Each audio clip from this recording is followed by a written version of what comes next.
नमस्कार,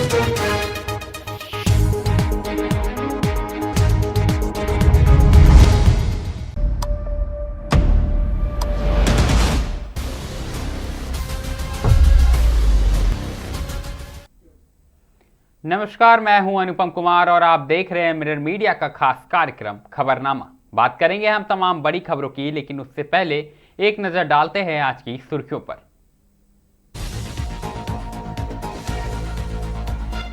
बिजली गुल, पंखे बंद, गर्मी में तड़पते मरीज। हजारीबाग मेडिकल कॉलेज की बदहाल व्यवस्था ने खोली सिस्टम की पोल।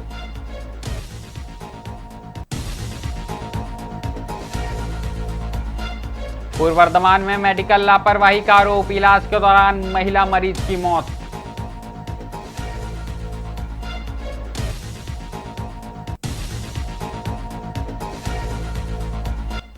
पश्चिम बंगाल में शांतिपूर्ण माहौल में अदा हुई ईद की नमाज, लोगों ने दी भाईचारे की मिसाल।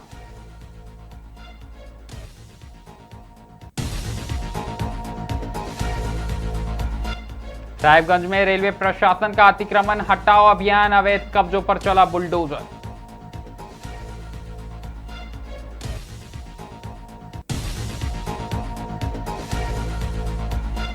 युगांडा से बेंगलुरु आई महिला में इबोला की आशंका खत्म, पुणे लैब रिपोर्टिंग आई नेगेटिव।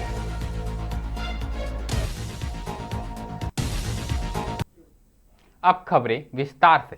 सबसे पहले बात हम हजारीबाग की करेंगे। आपको बता दें कि झारखंड के उत्तरी छोटा नागपुर प्रमंडल का सबसे बड़ा सरकारी अस्पताल Sheikh Bhikhari medical college and hospital in दिनों बदहाल स्वास्थ्य व्यवस्था की तस्वीरें पेश कर रहा।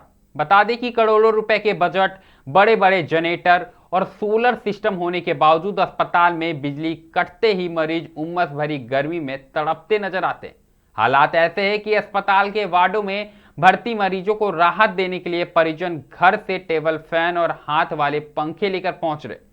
भीषण गर्मी के बीच अस्पताल की लचर व्यवस्था ने स्वास्थ्य विभाग के दावों पर सवाल खड़े कर दिए। राज्य के स्वास्थ्य मंत्री की बात करें तो डॉक्टर इरफान अंसारी लगातार बेहतर स्वास्थ्य सेवाओं का दावा कर रहे, लेकिन हजारीबाग के सबसे बड़े मेडिकल कॉलेज अस्पताल की स्थिति इन दावों की पोल खोलती नजर आ रही। अस्पताल में भर्ती मरीजों और उनके परिजनों का साफ तौर पर कहना है कि कई वार्डों में घंटों बिजली गुल रहती है। बिजली कटते ही पंखे बंद हो जाते हैं और मरीज पसीने से तरबतर नजर आते हैं। उमस और गर्मी के कारण मरीजों की तबीयत और भी बिगड़ रही है। परिजनों का आरोप है कि अस्पताल प्रबंधन शिकायतों के बावजूद स्थिति सुधारने में गंभीरता नहीं दिखा रहा।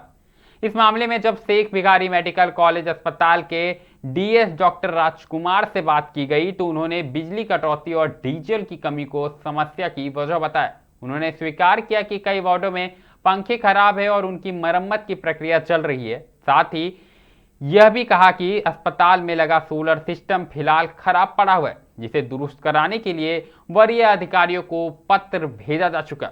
लेकिन सवाल यहां है और अब देखना भी होगा कि स्वास्थ्य विभाग और सरकार इस गंभीर समस्या पर कब तक संज्ञान लेते हैं और मरीजों को बुनियादी सुविधाएं उपलब्ध कराने के लिए क्या कुछ कदम उठाए जाते हैं। आप भी सुनिए मरीजों का और डीएस का क्या कुछ कहना है। यहाँ पे तो दिक्कत ये है कि तो लाइट की व्यवस्था बहुत कमजोर है और खुद यहाँ पे पंखा सीलिंग फैन भी नहीं है। खुद का हमको खुद अपना पंखा खरीदना पड़ा, टेबल फैन। दिक्कत तो है। अभी खुद को पेशेंट जो है रात रात भर खुद पंखा चलाना पड़ रहा है, जहाँ पे पंखा जिसको नहीं है। गर्मी बहुत ज्यादा है। जहाँ पंखा एक बेड के नीचे सिर्फ तीन बेड के नीचे एक पंखा है, तो खुद को झेलना पड़ रहा है। जैसे यहाँ पे पंखा नहीं है तो मुझे झेलना पड़ रहा है, वहाँ पे पंखा है तो वहाँ नहीं झेलना पड़ रहा है। मेरा नाम रामवृक्ष कुमार दास हुआ है। सर पंखा दुख दुख के हम लोग टाइम काट रहे हैं। मच्छर भी है बहुत ज्यादा, गर्म भी बहुत ज्यादा। गर्मी में हम लोग सीज रहे हैं। हम लोग को पंखा का जरूरत है, पंखा चाहिए। पंखा नहीं लगा है? नहीं, पंखा लगा हुआ पर मतलब कोई काम का नहीं है। पंखा बेकाम का है। कितना बेड पर दिया है पंखा कम से कम एक हॉल में 5 पंखा है। सिर्फ बेड तो है 2 4 6 12-13 को बेड है सर। 14 बेड है। 14 हाँ सर, हालत तो आप देख रहे हैं आप। क्या केला है, पंखा सिर्फ है और क्या है, कुछ नहीं। करें इतना 14-15 तो बेड है, उसमें से 5 तो पंखा मात्र लगा हुआ है और वो भी लाइन आ रहा है जा रहा है। बात करेंगे अब पश्चिम बंगाल की। आपको बता दें कि पूर्व बर्धमान जिले के कालना सब डिविजनल हॉस्पिटल में कथित मेडिकल लापरवाही का मामला सामने आया। दरअसल इलाज के दौरान एक महिला मरीज की मौत हो गई, जिसके बाद परिजनों ने अस्पताल प्रबंधन और डॉक्टरों पर गंभीर आरोप लगाए हैं। घटना के बाद अस्पताल परिसर में तनाव का माहौल बन गया है। वहीं अगर बात करें तो मृतक महिला की पहचान शोभा घोष के रूप में हुई है। वह कालना थाना क्षेत्र के बलिंदर इलाके की रहने वाली थी। जानकारी के अनुसार बुधवार को सांस लेने में तकलीफ होने पर परिजन उन्हें इलाज के लिए कालना सब डिविजनल हॉस्पिटल लेकर पहुंचे। अस्पताल में भर्ती करने के बाद उनका इलाज शुरू किया गया, लेकिन कुछ देर बाद उनकी हालत अचानक बिगड़ने लगी। परिजनों का आरोप है कि मरीज की स्थिति गंभीर होने के बावजूद डॉक्टर समय पर देखने नहीं पहुंचे। परिवार वालों ने कई बार डॉक्टर और मेडिकल स्टाफ को बुलाने की कोशिश की, लेकिन कोई तत्काल सहायता नहीं मिली। आरोप है कि जब डॉक्टर मरीज को देखने पहुंचे तब तक शोभा घोष की मृत्यु हो चुकी थी। मृतिका के परिजनों ने कहा कि यदि समय रहते डॉक्टर इलाज करते तो उनकी जान बचाई जा सकती थी। घटना से नाराज परिवार वालों ने अस्पताल के सुपरिटेंडेंट को लिखित शिकायत देकर मामले की निष्पक्ष जांच और दोषियों पर कार्रवाई की मांग की है। आप भी सुने परिजनों का क्या कुछ कहना है। আজকে বালিন্দারের একজন বয়স্ক মহিলা ভর্তি হয়েছিলেন সকালে। এমার্জেন্সিতে যেটুকু ভর্তির সময় যে চিকিৎসা হয়েছিল তারপরে আর সেই রুগীর কাছে কোনো ডাক্তার দেখতে যাননি এবং সেই রুগীটা যখন বুক ধরফর করছে অস্বস্তি হচ্ছে, ওদের বাড়ির লোক নার্সদেরকে জানিয়েছে যে ডাক্তারকে ডাকার ব্যবস্থা করুন, আমার রুগীর অবস্থা ভালো নয়। নার্স দিদিমণি সেটা নিয়ে গুরুত্ব না দিয়ে উনি ওনার মতন মোবাইল দেখতে ব্যস্ত ছিলেন। সেই রুগীটা ওখানেই বেডেতে বুক ধরপড় করে মুখ দিয়ে রক্ত উঠে মারা গেছেন। তা আমরা চাই গোটা পশ্চিমবাংলাতে যেমন আমাদের মাননীয় মুখ্যমন্ত্রী স্বাস্থ্য সংক্রান্ত বিষয়ে যে জোর দিয়েছেন, সেই বিষয়ে আমরা কানলা হসপিটালেও স্বাস্থ্যে গুরুত্ব দিয়ে হসপিটালকে সুপারকে দেখার জন্য।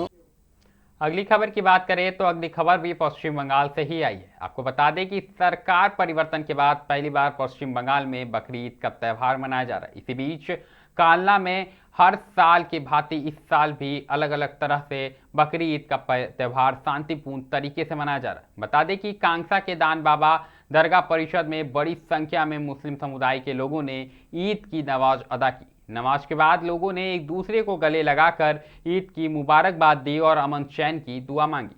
बकरी ईद के अवसर पर कांगसा स्थित दान बाबा दरगाह में सुबह से ही लोगों की भीड़ जुटने लगी। नमाज को लेकर दान बाबा सेवा कमेटी की ओर से विशेष व्यवस्था की गई थी, ताकि नमाजियों को किसी तरह की परेशानी का सामना न करना पड़े। हर साल की तरह इस बार भी हजारों लोग नमाज में शामिल हुए। वहीं अगर हम सुरक्षा व्यवस्था की बात करें तो सुरक्षा व्यवस्था को लेकर प्रशासन पूरी तरह सतर्क नजर आए। सड़क पर किसी प्रकार की दुर्घटना या अव्यवस्था ना हो, इसके लिए ट्रैफिक पुलिस ने कुछ घंटों के लिए नेशनल हाईवेज और स्टेट हाईवे पर यातायात को नियंत्रित किया। दूसरी ओर दान बाबा दरगाह परिसर और आसपास के इलाकों में कांगसा थाना पुलिस, केंद्रीय बल और सुरक्षा जवानों की तैनाती की गई थी। नमाज के बाद लोगों ने देश और समाज में सुख शांति, भाईचारे और तरक्की की दुआ मांगी। आप भी सुनिए लोगों ने नमाज अदा करने के बाद क्या कुछ कहा। আজকে উদযাপন হলো, আমরা তার মধ্যে সামিল ছিলাম এবং আমাদের কাঁকসায় আমরা সর্বদাই এখানকার যে ঐতিহ্য, এখানকার যে মান এবং সম্প্রীতির বাতাবরণে আমরা কাঁকসায় এই নামাজ উদযাপন করি এবং আনন্দ সহিত করি। এইটাই আমাদের কাঁকসার ঐতিহ্য। পৃথিবীর সমস্ত মানুষ ভালো থাকুক, সুস্থ থাকুক। ভারতবর্ষে যে অর্থনৈতিক যে একটা আমাদের মন্দা চলছে, সেই মন্দা থেকে আমাদেরকে উঠে আসতে হবে এবং আমাদের ভারতবর্ষের যে একটা সুন্দর বাতাবরণ আছে, ভারতবর্ষকে আগামী দিন যাতে এগিয়ে নিয়ে যাওয়া যায়, সবাই মিলে একত্রিত হয়ে সরকারের সঙ্গে সাথ দিয়ে সরকারের সহযোগিতা করে আমাদের এই মন্দা কাটিয়ে যাতে উঠতে পারি এবং পৃথিবীর সমস্ত জাতি, ধর্ম, বর্ণ নির্বিশেষে সমস্ত জাতিকে বলবো যে হিংসা ছেড়ে আনন্দ এবং একসাথে থাকার একটা অভ্যাস আমরা সবাই মিলে করে নিলে ভালো হয়। এটা আমি বার্তা দেবো সমস্ত পৃথিবীর মানুষকে। रुक करेंगे अब साहेबगंज जिले का। आपको बता दें कि साहेबगंज में रेलवे प्रशासन ने अतिक्रमण के खिलाफ बड़ी कार्रवाई करते हुए रेलवे की जमीन और रेलवे क्वार्टरों को अवैध कब्जे से मुक्त कराया। दरअसल पूर्व रेलवे मामला डिवीजन के निर्देश पर चलाए गए इस अभियान के दौरान जेसीबी मशीन की मदद से अवैध निर्माणों को ध्वस्त किया गया। कार्रवाई के दौरान रेलवे सुरक्षा बल के जवान भी पूरी तरह मुस्तैद नजर आए। बात करें तो रेलवे अधिकारियों ने बताया कि रेलवे की संपत्ति की सुरक्षा और भविष्य के विकास कार्यों को ध्यान में रखते हुए यह अभियान चलाया गया है। रेलवे की जमीन पर किसी प्रकार का अवैध कब्जा बर्दाश्त नहीं किया जाएगा। आने वाले दिनों में ऐसे अभियान लगातार जारी रहेंगे। फिलहाल इस कार्रवाई के बाद पूरे इलाके में चर्चा का माहौल है। वहीं अगर बात करें तो रेलवे प्रशासन की इस पहल ने साफ संदेश दिया है कि सरकारी जमीन पर अवैध कब्जे के खिलाफ आगे भी सख्त कदम उठाए जाएंगे। दूसरी ओर इस कार्रवाई के बाद जिनके घर उठाए गए हैं उन लोगों ने कहीं ना कहीं रेलवे के खिलाफ नाराजगी भी जाहिर की है। पहले आप सुनिए अधिकारी और लोगों का क्या कुछ कहना है। जो भी रेलवे आवास में रह रहा है या रेलवे की जमीन पे जो भी अतिक्रमण करके अपना जो भी झोपड़ी बनाया हुआ है, कुछ ये शॉप वगैरह खोला हुआ है, सबको हटाया जा रहा है। किन किन इलाकों में ऐसा कार्रवाई कर रहे हैं? रेलवे के इलाके, रेलवे की जमीन पे, रेलवे की जमीन कहाँ पे कर रहे हैं? North colony Sahibganj. जाइए से वैकेंट क्वार्टर। आशा कुमारी। क्या हुआ अभी हम लोग यहाँ रहते थे, कमाने दमाने वाला आदमी, पानी पड़वा में यहाँ रहते थे, यहाँ घर द्वार तोड़ दिया था। अभी कुछ तो बनेगा नहीं, कम से कम रहने चाहिए, 1 महीना के लिए देना चाहिए टाइम भी नहीं दिया। हम लोग का घर द्वार तोड़ दिया। अभी कल कहाँ जाएंगे हम लोग? पापा मम्मी क्या करते हैं? पापा मम्मी काम करते हैं, नगर पालिका में काम करते हैं, साफ सफाई। हाँ, सफाई कर्मचारी। हाँ। क्या परेशानी हो गई? अभी आपका रहने का घर तोड़ दिया गया, क्या परेशानी दिक्कत? परेशानी यही है कि हम लोग का भी 3 बहन है, छोटा छोटा, अभी कहाँ जाएंगे नहीं जाएंगे कोई जानता है। अभी 1 महीना का टाइम देना चाहिए था अपना अथी करने के लिए, व्यवस्था करने के लिए। क्या रेलवे प्रशासन से मांग करेगी? क्या 1 महीना के लिए टाइम देना चाहिए था। पैसा मिलता है वहाँ पर क्वार्टर खाली नहीं करता है, और जो पैसा नहीं देता उसका क्वार्टर खाली कर रहा है। ये तो समय के साथ ही पता चलेगा। ये तो बात रही साहेबगंज की, लेकिन अब रुक करेंगे हम इबोला वायरस क्यों। जी हाँ, बता दें कि आपको बेंगलुरु में इबोला वायरस को लेकर फैली आशंका के बीच राहत भरी खबर सामने आई है। दरअसल युगांडा से भारत पहुंची एक महिला में इबोला जैसे लक्षण दिखाई देने पर स्वास्थ्य विभाग ने उसे एहतियातन क्वारंटाइन निगरानी में रख दिया है। महिला के सैंपल को जांच के लिए पुणे स्थित नेशनल इंस्टीट्यूट ऑफ वायरोलॉजी यानी NIV भेजा गया था, जहां पर स्वास्थ्य अधिकारियों के अनुसार NIV से आई जांच रिपोर्ट में महिला इबोला संक्रमित नहीं पाई गई। रिपोर्ट में नेगेटिव आने के बाद स्वास्थ्य विभाग ने राहत की सांस ली। हालांकि एहतियातन के तौर पर महिला की स्वास्थ्य निगरानी जारी रखी गई है। बताया जा रहा है कि महिला को तेज बुखार और कमजोरी की शिकायत थी, जिसके बाद अंतर्राष्ट्रीय यात्रा इतिहास को देखते हुए डॉक्टरों ने सतर्कता बरती। एयरपोर्ट और अस्पताल प्रशासन को भी अलर्ट मोड पर रखा गया था। स्वास्थ्य विभाग ने लोगों से अफवाहों पर ध्यान नहीं देने और किसी भी तरह के लक्षण दिखने पर तुरंत डॉक्टर से संपर्क करने की अपील की है। अधिकारियों का कहना है कि राज्य में स्थिति पूरी तरह नियंत्रण में है और घबराने की कोई आवश्यकता नहीं है।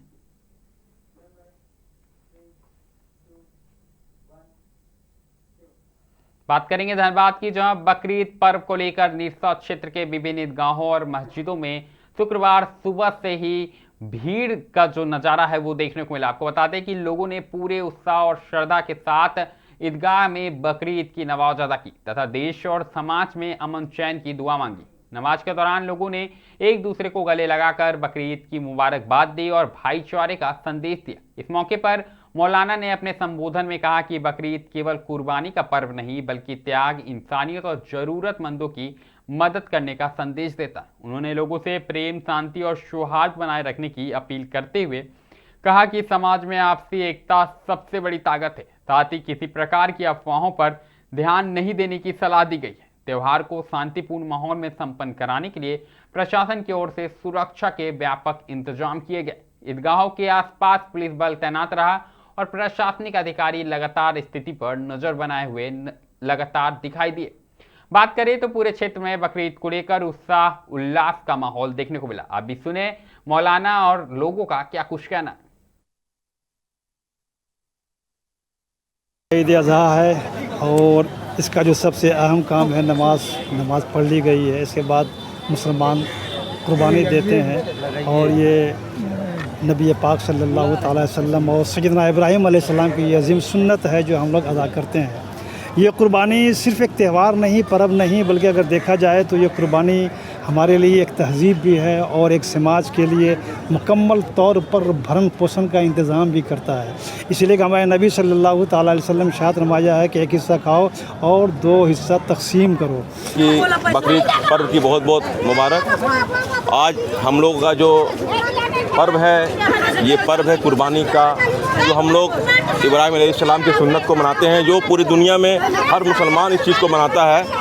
और इस पर्व को मनाने का मकसद है कि इसका पैगाम पहुंचाना लोगों में। हम लोग ये पर्व को मनाते हैं ताकि एक आपसी भाईचारा बना रहे और इस पर्व के जो हम लोगों का है, और आप मीडिया के माध्यम से तमाम झारखंड वासियों को, अपने क्षेत्र वासियों को शांति का पैगाम देते हैं कि आपस में सब मिलजुल कर रहें और इस पर्व को शांतिपूर्वक मनाएं। हम लोग ऐसा कोई काम, ऐसा कोई नहीं करें जिससे किसी धर्म को, किसी समाज को ठेस पहुंचे।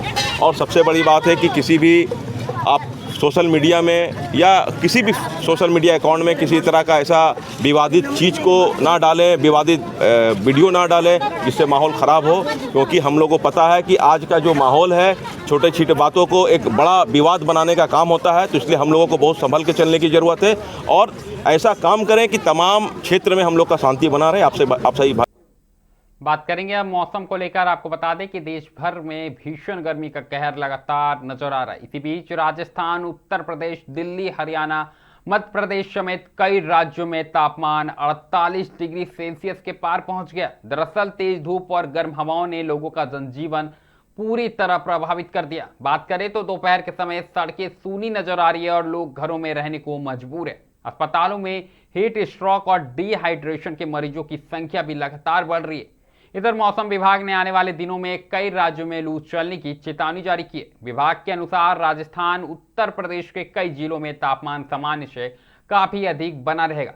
वहीं दूसरी ओर बिहार, झारखंड, पश्चिम बंगाल, ओडिशा और पूर्वोत्तर राज्यों में मौसम अचानक बदल सकता है। इन इलाकों में आंधी, तूफान, तेज बारिश, वज्रपात को लेकर अलर्ट जारी किया गया। मौसम वैज्ञानिकों का कहना है कि पश्चिमी विक्षोभ और बंगाल की खाड़ी से आ रही नमी के कारण कई हिस्सों में तेज हवाओं के साथ बारिश होने की संभावना है। हालांकि बारिश से कुछ इलाकों में गर्मी से राहत जरूर मिल सकती है, लेकिन तेज आंधी और बिजली गिरने की घटनाएं लोगों के लिए खतरा बन सकती है। साफ तौर पर प्रशासन ने लोगों से सतर्क रहने और जरूरी सावधानी बरतने की अपील की है।